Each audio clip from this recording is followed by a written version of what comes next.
Dear students, leverage അനാലിസിസിൽ മൂന്നാമത്തെ type അനാലിസിസായ combined leverage ആണ് ഇന്നത്തെ ക്ലാസ് FM 4.8 നാം മനസ്സിലാക്കാൻ വേണ്ടി ശ്രമിക്കുന്നത്. What is combined leverage? Combined leverage refers to the combination of operating leverage and financial leverage. Operating leverage financial leverage നാം നേരത്തെ പഠിച്ചു കഴിഞ്ഞു. ഇത് രണ്ടിൻ്റെയും കോമ്പിനേഷനാണ് combined leverage, and therefore combined leverage is also called overall leverage or mixed leverage or composite leverage, and it shows the relationship between contribution and earnings before tax. It actually reflects the combined effect of operating risk and financial risk on earnings per share. Okay? ഇനി ഈ combined leverage എങ്ങനെ compute ചെയ്യുന്നു എന്ന് നോക്കാം. Combined leverage is a combination of operating leverage and financial leverage, and therefore combined leverage is equal to operating leverage into financial leverage, or CL is equal to OL into FL. അപ്പോൾ OL operating ലിവറേജും financial ലിവറേജും എങ്ങനെയാണ് compute ചെയ്യാമെന്ന് നമുക്കറിയാം.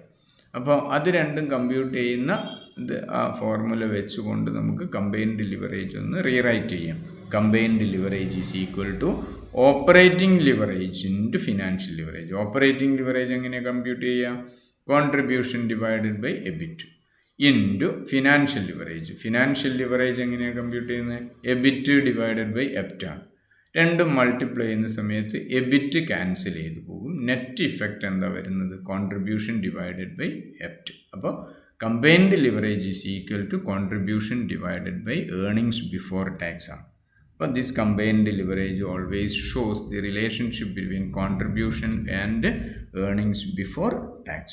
And then what about the degree of combined leverage?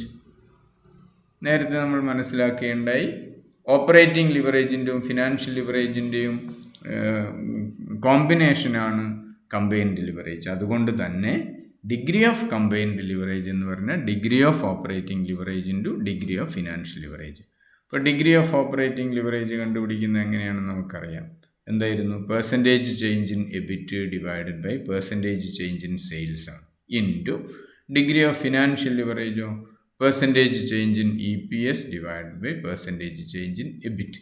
Multiply ചെയ്യുന്ന സമയത്ത് ഈ percentage change in എബിറ്റും ഇവിടെയുള്ള ഈ പെർസെൻറ്റേജ് ചേഞ്ച് ഇൻ എബിറ്റും ക്യാൻസൽ ചെയ്തു പോകുന്നു. Net effect percentage change in EPS divided by percentage change in sales. Okay, അപ്പോൾ degree of combined leverage is equal to percentage change in EPS divided by percentage change in sales. Okay, എന്ന് പറഞ്ഞാൽ 1% sales change ചെയ്യുന്ന സമയത്ത് EPSൽ എത്രത്തോളം ചേഞ്ചാണ് വരുന്നത് എന്നാണ് combined degree of combined leverage സൂചിപ്പിക്കുന്നത്. Clear? ഇനി നമുക്കൊരു പ്രോബ്ലം ചെയ്യാം. A company has A sale of ₹2 lakh. The variable costs are 40% of the sales, while the fixed operating costs amount to ₹60,000. The amount of interest on long-term debt is 20,000. Calculate the combined leverage and illustrate its impact if sales increased by 5%. അപ്പോൾ ഇവിടെ combined leverage കാണാനാണ് പറഞ്ഞിരിക്കുന്നത്. കൂടാതെ ഈ നിലവിലുള്ള sales 2 lakh എന്നുള്ളത് 5% increase ചെയ്ത് കഴിഞ്ഞാൽ അതിൻ്റെ അങ്ങനെ ഇൻക്രീസ് ചെയ്യുന്ന സമയത്ത് ആ കമ്പൈൻഡ് ലിവറേജ് എങ്ങനെയാണ് വരുന്നത് എന്നൊക്കെ കണ്ടുപിടിക്കാനാണ് പറഞ്ഞിരിക്കുന്നത്. നമുക്ക് ആദ്യം കമ്പൈൻഡ് ലിവറേജ് കണ്ടുപിടിക്കാം എങ്ങനെയാണെന്ന്. സെയിൽസ് 2 lakh ആവുന്ന സമയത്ത്, okay, sales 2 lakh, variable cost 40% of sales ആണ് 80,000. Therefore contribution is equal to S minus V, sales minus variable cost 1,20,000 ആണ് കോൺട്രിബ്യൂഷൻ വരുന്നത്. ദെൻ കോൺട്രിബ്യൂഷനിൽ നിന്ന് ഫിക്സ്ഡ് ഓപ്പറേറ്റിംഗ് കോസ്റ്റ് 60,000 ലെസ് ചെയ്യുമ്പോൾ earnings before interest and tax 60,000 കിട്ടുന്നു. ആ earnings before interest and ടാക്സിൽ നിന്ന് interest less ചെയ്യുന്നു 20,000. അപ്പോൾ നമുക്ക് ഏർണിങ്സ് ബിഫോർ ടാക്സ് 40,000 കിട്ടുന്നു. ഓക്കെ, അപ്പോൾ combined leverage is equal to contribution divided by earnings before tax ആണ്. അപ്പോൾ ഇവിടെ 1,20,000 ഡിവൈഡഡ് ബൈ 40,000 ഈക്വൽ ടു 3. അപ്പോൾ this 3 combined leverage of 3 indicates that change in contribution is 3 times in relation to EBIT, earnings before tax. Earnings before taxിലുള്ളതിനേക്കാളും 3 മടങ്ങാണ് ചേഞ്ചാണ് കോൺട്രിബ്യൂഷനിൽ വന്നിരിക്കുന്നത്. 3 മടങ്ങ് കൂടുതലായി. ഇങ്ങനെ വന്നിരിക്കുന്നത് എന്തുകൊണ്ട്? ഈ ഫിക്സ്ഡ് ചാർജായ 60,000വും ഈ 20,000 ഇൻട്രസ്റ്റ് എന്ന ഫിക്സ്ഡ് ചാർജും ഉള്ളത് കൊണ്ടാണ് ഈ രീതിയിലുള്ളൊരു ചേഞ്ച് വന്നിരിക്കുന്നത്. ഓക്കെ, ഇനി നമുക്കതിൽ സെക്കൻഡ് പാർട്ട് നോക്കാം. Sales increased by 5%. അപ്പോൾ ഇത് 100 ആണെങ്കിൽ 105 അല്ലെങ്കിൽ 5% വന്നു കഴിഞ്ഞാൽ എത്ര വരും? 10,000 വരും. അപ്പോൾ 2 lakhും പ്ലസ് 10,000 2,10,000. അപ്പോൾ വേരിയബിൾ കോസ്റ്റ് സെയിൽസിൻ്റെ 40% ആണ്, 84,000. കോൺട്രിബ്യൂഷൻ 1,26,000 കിട്ടും. Operating cost, fixed operating cost remains constant 60,000 തന്നെ. അപ്പോൾ earnings before interest and tax 66,000 വരും. Interest remains constant, fixed financial ചാർജാണ് 20,000. അപ്പോൾ ഏർണിങ്സ് ബിഫോർ ടാക്സ് 46,000 വരും. ഓക്കെ, അപ്പോൾ ചേഞ്ച് ഇൻ പ്രോഫിറ്റ് എത്രയാണ് വരുന്നത്? നേരത്തെ ഉണ്ടായിരുന്ന പ്രോഫിറ്റ് ഇപ്പോൾ 40,000 ആയിരുന്നു, ഇപ്പോൾ അത് 46,000 മാറി അല്ലേ? നേരത്തെ നോക്കി എബിറ്റ് എത്രയായിരുന്നു നേരത്തെ ഉണ്ടായിരുന്നത്? EBIT EBIT earnings before tax ഉണ്ടായിരുന്നത് 40,000 ആ 40,000 എബിറ്റ് ഇവിടെ 46,000 മാറി. അപ്പോൾ 40 46 ആകുമ്പോൾ 6,000 വർദ്ധിക്കുന്നു. 40,000-ൽ 6,000 വർദ്ധിക്കുക എന്ന് പറഞ്ഞാൽ 15% വർധനവ് വരുന്നത്. അങ്ങനെ 15% വർധനവ് എപ്റ്റിൽ ഏർണിങ്സ് ബിഫോർ ടാക്സിൽ വന്നിരിക്കുന്നു. ഇന്ന് സെയിൽസിൽ സംഭവിച്ച വർധനവ് എത്രയായിരുന്നു? വെറും 5% മാത്രമായിരുന്നു. ഓക്കെ, അപ്പോൾ 5% സെയിൽസ് വർദ്ധിക്കുന്ന സമയത്ത് 15% ആണ് ഏർണിങ്സ് ബിഫോർ ടാക്സിലുള്ള വർധനവ്. Okay, therefore it is clear that 5% increase in sales has resulted 15% increase in earnings before tax. 5% sales വർദ്ധിക്കുന്ന സമയത്ത് 15% ഏർണിങ്സ് ബിഫോർ ടാക്സിലുള്ള വർധനവ്. എന്ന് പറഞ്ഞാൽ 1% സെയിൽസ് വർദ്ധിക്കുന്ന സമയത്ത് 3% ഏർണിങ്സ് ബിഫോർ ടാക്സിൽ ഉണ്ടാകുന്ന വർധനവ്. ക്ലിയർ? ഇപ്പോൾ കമ്പൈൻഡ് ലിവറേജ് എന്താണെന്ന് ക്ലിയർ ആയല്ലോ. നമുക്കൊരു ക്വസ്റ്റ്യൻ കൂടെ, അടുത്തൊരു ക്വസ്റ്റ്യൻ ഒന്ന് നോക്കാം. From the information given below you are required to calculate operating leverage, financial leverage and combined leverage. Comment on the relative risk position of the company. അപ്പോൾ 2 കമ്പനിയുടെ details ആണ് ഇവിടെ തന്നിരിക്കുന്നത്. ആ 2 കമ്പനിയുടെയും ഓപ്പറേറ്റിംഗ് ലിവറേജ് FL അതേപോലെ CL കണ്ടുപിടിക്കുക. ഓരോന്നും 2 കമ്പനിയുടെയും ഈ 3 ലിവറേജ് ഉപയോഗിച്ചും റിസ്ക് പൊസിഷൻ ഇൻ്റർപ്രിറ്റ് ചെയ്യുക, കമൻറ്റ് ചെയ്യുക എന്നാണ് പറഞ്ഞിരിക്കുന്നത്. നമുക്ക് നോക്കാം. സെയിൽസ് ABC XYZ 2 കമ്പനികളാണ്. സെയിൽസ് 7,50,000 ആണ്. XYZൻ്റെത് 15 lakh ആയിരുന്നു. 7,50,000 15 lakh. ഓക്കെ, വേരിയബിൾ കോസ്റ്റ് 3 lakhും 4,50,000 ആണ് തന്നിരുന്നത്. അത് ലെസ് ചെയ്യുന്ന സമയത്ത് കോൺട്രിബ്യൂഷൻ കിട്ടുന്നു 4,50,000 10,50,000. Fixed cost 2,25,000 6 lakh. അപ്പോൾ earnings before interest and tax 2,25,000 4,50,000 കിട്ടും. ഇൻട്രസ്റ്റ് 75,000 1,50,000 ലെസ് ചെയ്യുന്ന സമയത്ത് ഏർണിങ്സ് ബിഫോർ ടാക്സ് 1,50,000 3 lakhും കിട്ടുന്നു. ഓക്കെ, ഇനി ഓപ്പറേറ്റിംഗ് ലിവറേജ് നോക്കൂ. ABCയുടെയും XYZൻ്റെയും. ABCയുടേത് ആദ്യം നോക്കാം. എന്താണ് operating leverage? Contribution divided by EBIT ആണ്. 4,50,000 ഡിവൈഡഡ് ബൈ 2,25,000 ആണ് ഈക്വൽ ടു 2. എന്നാൽ XYZൻ്റെ ഓപ്പറേറ്റിംഗ് ലിവറേജ് എത്ര വരുന്നത്? 2.33 ആണ്. Financial leverage EBIT divided by EBT ആണ്. അപ്പോൾ ABCയുടെ 1.5ഉം XYZൻ്റെയും 1.5 തന്നെ വരുന്നു. Combined leverage is equal to contribution divided by EBT ആണ്. എന്ന് പറഞ്ഞാൽ ABCയുടെ കമ്പൈൻഡ് ലിവറേജ് 3 വരുന്നു, XYZൻ്റെ 3.5 ആണ് വരുന്നത്. ഓക്കെ, അപ്പോൾ നമുക്ക് രണ്ടിൻ്റെയും ഈ ലിവറേജസ് ഒന്ന് കമ്പയർ ചെയ്യാം. ഓപ്പറേറ്റിംഗ് ലിവറേജ് 2 ആണ്, XYZൻ്റെ 2.33 ആണ്. അപ്പോൾ എന്താ?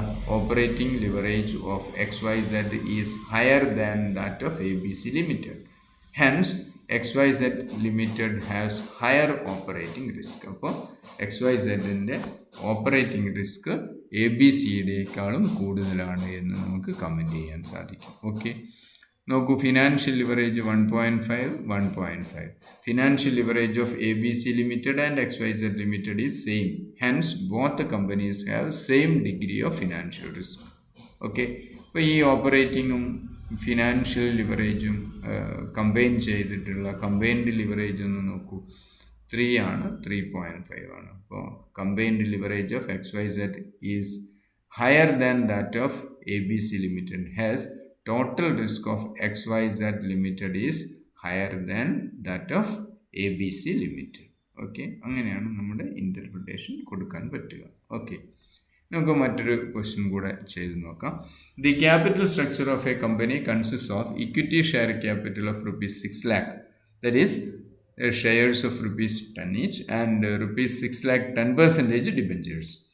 Sales increased by 20% from 30,000 to 36,000 units. ഇവിടെ 36,000 units ആണ്, 36,000 units. The selling price is ₹20 per unit. Variable cost ₹12 per unit, and fixed cost amounted to ₹1 lakh. The company's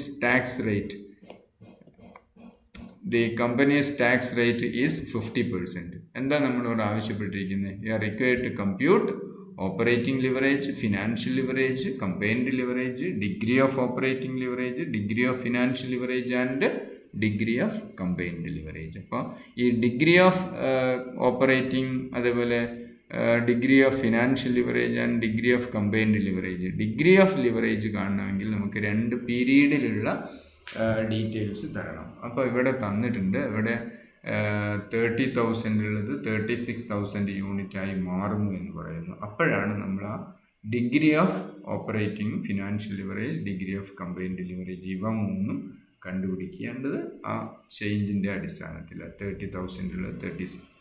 എന്നാൽ ഇവിടെ operating leverage, financial leverage, combined leverage, ഇവ നമുക്ക് 2 ഘട്ടത്തിലും കാണാം. 30,000 ഉള്ളപ്പോഴെത്രയാണ്, 36,000 ഉള്ളപ്പോഴെത്രയാണ്, നമുക്ക് നോക്കാം.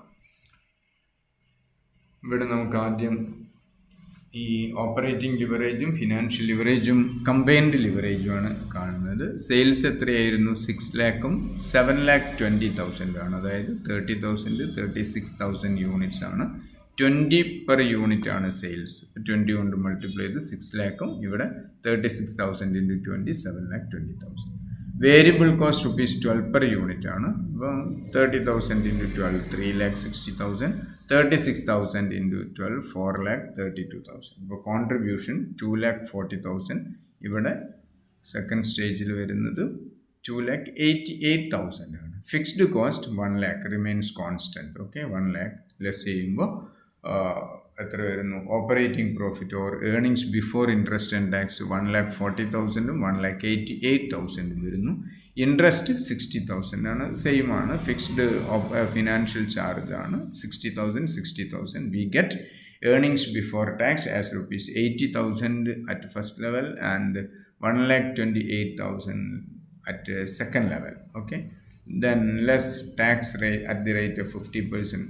Here it is 40,000 and here 64,000. We get earnings after tax 40,000 at first level and 64,000 at second level. Okay, number of equity shares is 60,000 in both levels. Okay, അപ്പോൾ നമുക്ക് earnings per share എത്രയാണ് കിട്ടുന്നത്? 0.67. അത് അടുത്ത ലെവലിൽ 1.07 ആണ് വരുന്നത്. ഓക്കെ, നമുക്ക് ഓപ്പറേറ്റിംഗ് ലിവറേജ് എത്രയാണ് 2 സ്റ്റേജിലും വരുന്നതെന്ന് നോക്കാം. Operating leverage is equal to contribution divided by EBIT ആണ്. അപ്പോൾ ഫസ്റ്റ് ലെവലിൽ 1.71 കിട്ടും, സെക്കൻഡ് ലെവലിൽ 1.53 കിട്ടും. ഫിനാൻഷ്യൽ ലിവറേജ് എന്തായിരുന്നു formula? EBIT divided by EBT ആണ്. അപ്പോൾ ഫസ്റ്റ് ലെവലിൽ 1.75 കിട്ടും, സെക്കൻഡ് ലെവലിൽ 1.47 വരുന്നു. Then combined leverage contribution divided by EBT ആണ്. അപ്പോൾ ഫസ്റ്റ് ലെവലിൽ 3ഉം സെക്കൻഡ് ലെവലിൽ 2.25 വരുന്നു. അപ്പോൾ ഇവിടെ ആ leverages, operating leverage, financial leverage, combined leverage, ഇവ 2 സ്റ്റേജിലുള്ളതാണ് നമ്മൾ കണ്ടുപിടിച്ചിരിക്കുന്നത്. ഇനി degree of operating leverage, degree of financial leverage, degree of combined leverage ആണ് ഇനി നമുക്ക് കണ്ടുപിടിക്കേണ്ടത്. നോക്കൂ, പെർസെൻറ്റേജ് ചേഞ്ച് ഇൻ സെയിൽസ് നമുക്ക് വേണമല്ലോ. പെർസെൻറ്റേജ് ചേഞ്ച് ഇൻ സെയിൽസ് എത്രയാണ് വരുന്നത്? ഇവിടെ ഉണ്ടായിരുന്നത് ഫസ്റ്റ് സ്റ്റേജിൽ 6 lakh ആണ്. 6 lakh 7,20,000 വർദ്ധിച്ചു. അപ്പോൾ 1,20,000 വർധനവ്. 6 ലക്ഷം 1,20,000 വർദ്ധിക്കുമ്പോൾ 1,20,000 ഡിവൈഡഡ് ബൈ 6 lakh into 100 20% ആണ് സെയിൽസിലുള്ള ചേഞ്ച്. എബിറ്റിലുള്ള ചേഞ്ച് നോക്കൂ. എബിറ്റിൽ എത്രയാണ് ചേഞ്ച് വരുന്നതെന്ന്.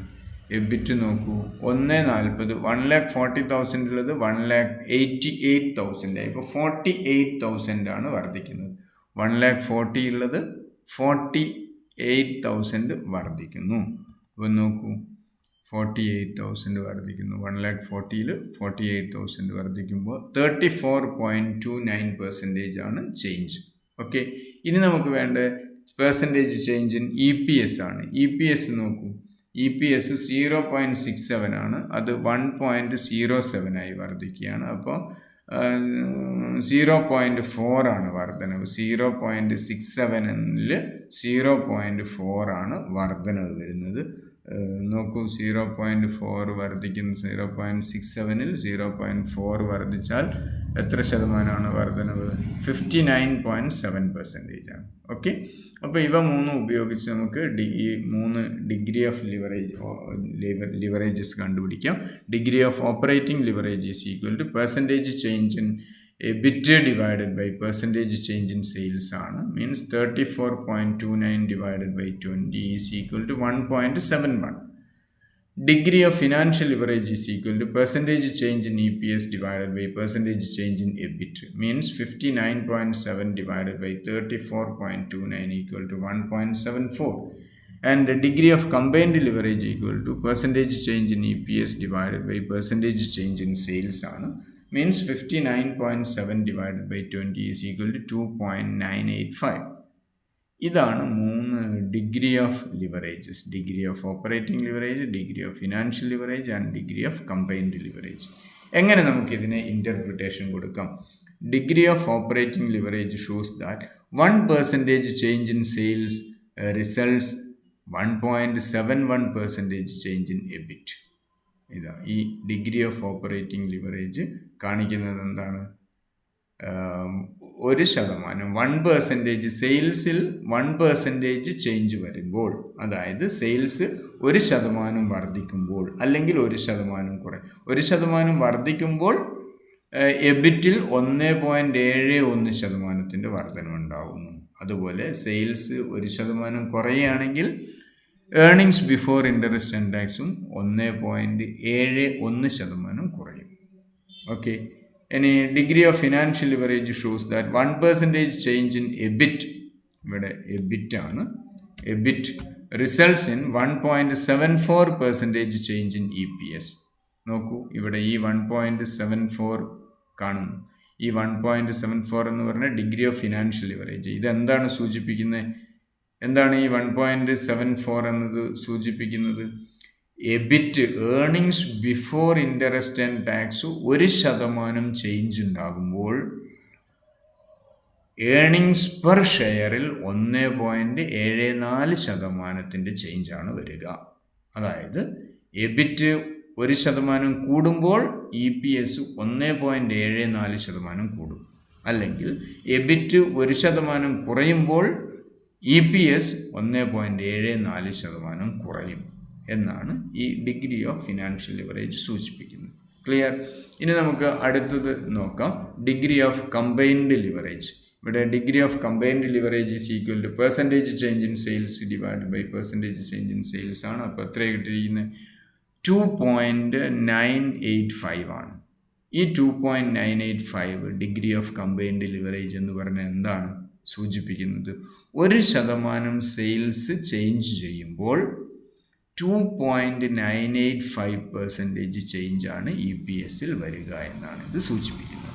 എന്ന് പറഞ്ഞാൽ 1% സെയിൽസ് വർദ്ധിക്കുമ്പോൾ EPS 2.985% വർധനവ് വരും. അല്ലെങ്കിൽ 1% സെയിൽസ് കുറയുമ്പോൾ അതിൻ്റെ ഒരു ഇഫക്റ്റ് 2.985% കുറവ് വരുത്തും. ഏതിൽ? EPSൽ. ഓക്കെ, അതാണ് ഈ ഡിഗ്രി ഓഫ് കമ്പൈൻഡ് ലിവറേജ് സൂചിപ്പിക്കുന്നത്. ക്ലിയർ? അപ്പോൾ ഈ കമ്പൈൻഡ് ലിവറേജ് എല്ലാവർക്കും ക്ലിയർ ആയിട്ടുണ്ടാവുമെന്ന് മനസ്സിലാവുന്നു. അപ്പോൾ ലിവറേജ് അനാലിസിസ് എന്ന പാർട്ട് നമ്മൾ ഇന്നത്തെ ഈ ക്ലാസ്സോട് കൂടി അവസാനിക്കുകയാണ്. ഓക്കെ, അടുത്ത ഒരു ചാപ്റ്റർ കൂടെ നമുക്ക് പഠിക്കാനുണ്ട്. അത് നെക്സ്റ്റ് ക്ലാസ്സിൽ നമുക്ക് സ്റ്റാർട്ട് ചെയ്യാം. Okay, thank you.